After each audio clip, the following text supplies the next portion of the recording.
Charles Houston, who was Thurgood Marshall's teacher and mentor, said a lawyer is either a social engineer or a parasite on society.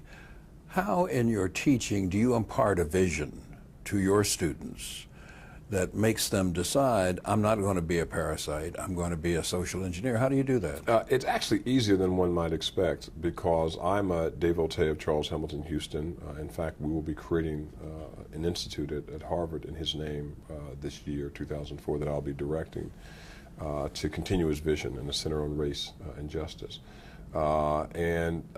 We do that this way. I believe in reaching students at the lowest common denominator. They all are going to be lawyers somewhere. Mm-hmm. They don't all have to work with my dear friend Steve Wright, handling death penalty cases for the Southern Center on Human Rights. I chair his board in Atlanta. They don't all have to be Brian Stevenson doing God's work in the state of Alabama. They can't all be Alan Morrison, the guru of public interest law out of Washington, D.C. They can't be my dear friend Nadine Strawson, who heads the ACLU, or Ralph Nader, who has some progressive ideas about products, liability, and consumer interests. But they can all, in some respects, contribute, whether they're at a law firm or prosecutors, public defenders, or judges. And that's the whole goal, to say that you can be a social engineer by giving your money, by working at a school on a Saturday morning, by taking on a pro bono case and saving someone in death row, by creating an innocence project in your community, by helping the Boys and Girls Center have articles of incorporation, become a nonprofit organization.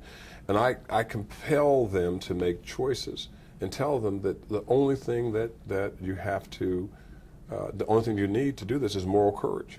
You have the support, you have the intelligence, you have the credibility, you have the resources.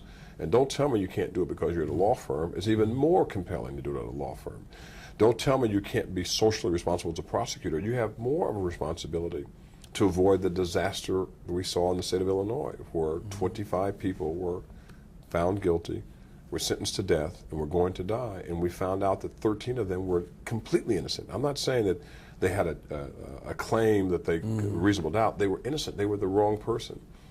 And it's that sort of almost tragedy that tells me that students have to understand that if we believe in this system of democracy, if we believe in this legal system of equal justice under the law, that we have to find ways, no matter where we go, no matter what we do, to practice that philosophy, whether it's on the defense or plaintiff side, on the defense or prosecution side, whether it's in the suite or on the streets, whether it's public interest or private interest, whether it's domestic or international.